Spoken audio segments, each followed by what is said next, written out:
Welcome to our podcast series, Rare Resilience.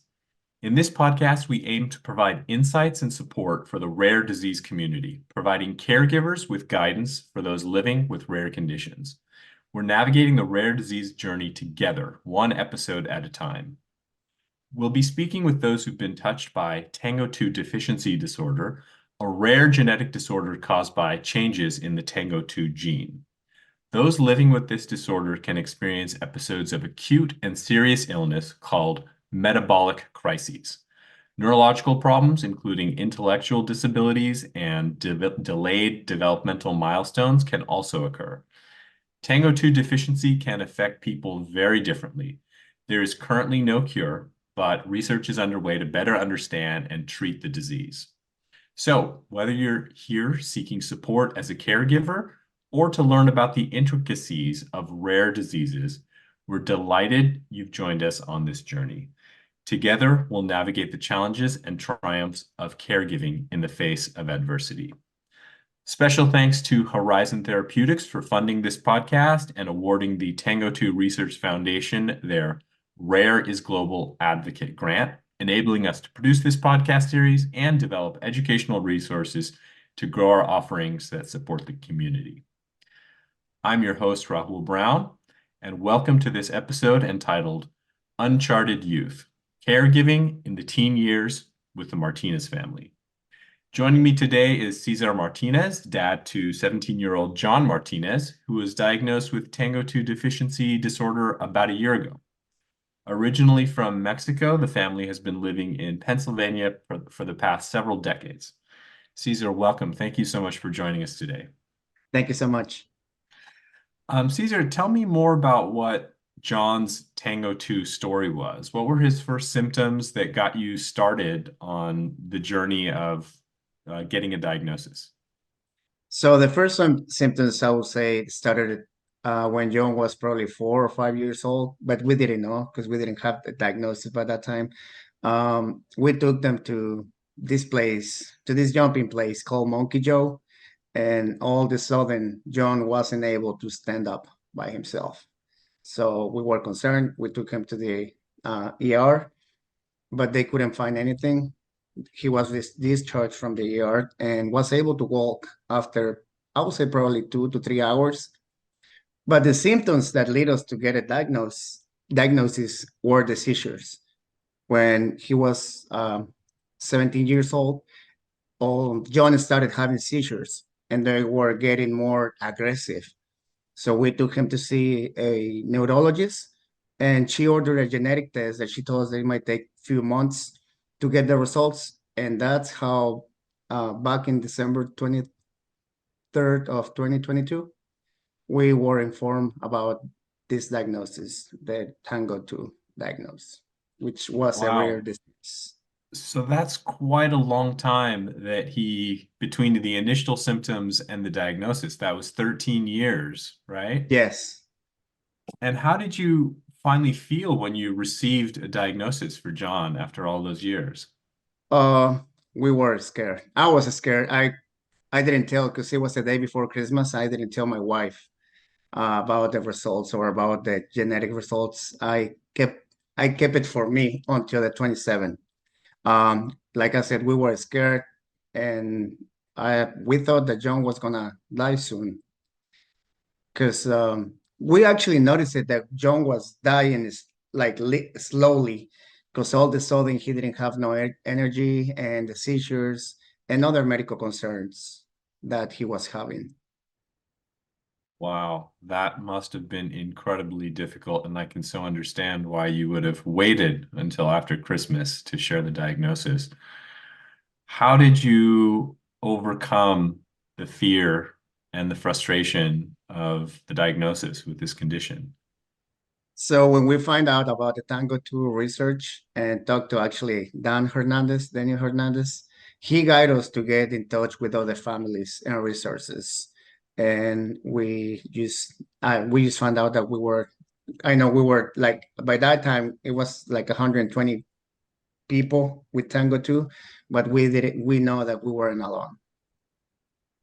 And who is Dan Hernandez? Tell me about how you connected with him. So he is actually one of our friends now. His nephew died actually when he was a baby from Tango 2 disorder. And how long ago was that? I think it's been 2 years. It couldn't be 1 year or 2 years. And he had already received a diagnosis by the time his nephew had passed. So he was familiar with the condition and the journey. Yeah, he was familiar. And how did you meet him? To be honest, I don't remember because when after we got the diagnosis, all of a sudden we started getting a lot of information and emails from people, and all of a sudden I got his phone call, and that's how I ended up like talking to him, and then met him in person and getting more close to his family and my family. And he lives In, only like 45 minutes away from here, from where wow, we live. incredible. It seems like the community really reached out and was supportive in a lot of ways. Yeah, they did. They did. Other families from New York or Texas or Maricela from Texas actually reached out to us. Beautiful. Now, since John became a teenager, what was the biggest difference in how your care for him changed as opposed to when he was a child? So now, as you said, since he is a teenager, it's like he wanted to do all the things that other teenagers will do, but also he's aware of his condition, and we take care of him as we've been doing since he was little. We always make sure like he loves to play soccer, and we always want to make sure like if he's going to be playing like 90 minutes soccer in 95 degrees, so we always make sure that he takes his pills, he takes Gatorades, he drinks plenty of water, and he eats before like at least an hour or 2 hours before he plays. So that's how we take care of him. It is incredible that he is so functional with the condition. I mean, an active soccer player. I understand that he's bilingual as well. He's really a unique case. Yeah, he is. He some there are some days when his speech is not good at all, but it's when after he's been playing 90 minutes soccer and he's been going out to eat with his friends, so he's more like exhausted is when he knows or we notice and we tell him like, okay, take a shower and then take a nap. But after taking a nap and taking his vitamins, he's again good. That's wonderful. And I'm sure that was a tip that you picked up not just from the doctors you've been working with, but the other families. I know that another family affected obviously was your way that you even learned about the diagnosis, but tell me more about what it's been like connecting with other Tango 2 families. So it is a big relief because you know that you are not alone in this uh, path, and you take a lot of advices from them because they have more experience.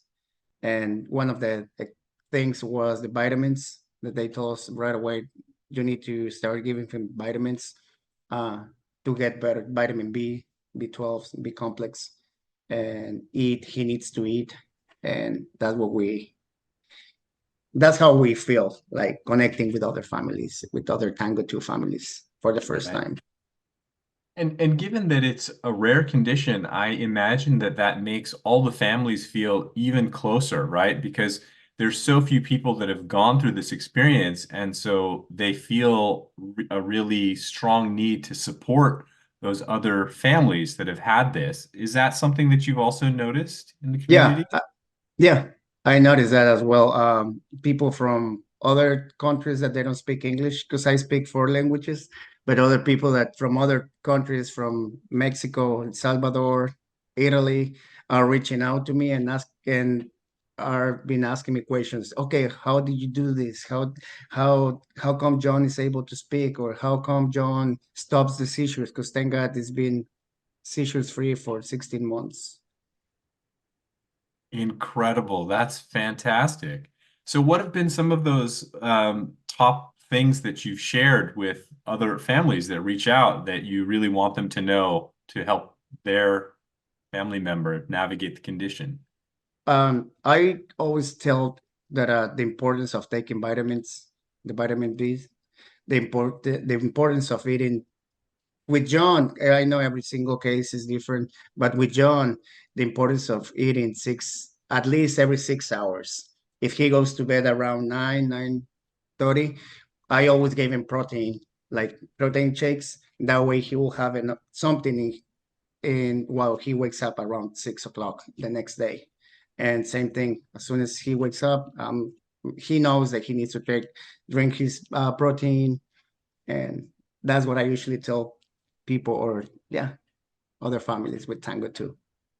And it sounds like the shower is part of the regimen too, especially after he's been playing soccer. Like, what about the care around athletic performance? Is there anything that you share there that you've learned in your experience with John? Yeah, I have noticed that giving him massages or paying him. We usually pay for a massage for like at least twice a month. It helps him a lot, especially with all of his muscles. And drinking water. Drinking water, it helps a lot. He does other stuff that teenagers, soccer players does, like sometimes he emerge his body into ice. I would never do that. He does that. But I don't, he takes like cold showers. I don't do that. So I think that's another thing that it helps. Right. And sort of knowing what you know now, what would be your advice to families who have a child that's younger than a teenager? What would you recommend for how they manage the condition? So first, from my own experiences, try to understand them, especially because they do have some kind of intellectual disabilities. And sometimes we want our kids to be perfect. Try to understand them and have more patience and love. Love, I think love, patience, trust in God is the cure to for them and for us. Because if we don't have love, if we don't have patience, if we don't trust in God or something higher that you believe, we're gonna end up not having patience, not having love, and not having trust in the future for them. That's right, and that's so beautiful, It sounds like John is really doing well right now, but can you tell us a little bit more about kind of what his daily activities are like and just generally how's he doing in school? So his daily activities, he goes to a normal school. He's taking marketing. He's gonna be graduating this uh spring. No, actually this summer. Um, when he wakes up around 6 a.m., goes to school until 3 o'clock, comes back from school, eats, take a shower, and if he don't have practice, goes and takes a nap. After that, he study for a little bit, and after that, he loves to watch movies or documentaries about soccer, and that's pretty much what he does Monday to Friday. Saturdays and Sundays he plays soccer, and sometimes he goes to my sister's restaurant and helps out as a cashier. It's wonderful. It sounds like such a full spectrum life that he's having as a Yeah, teenager. It's great. And tell me about what your hopes are for John's future.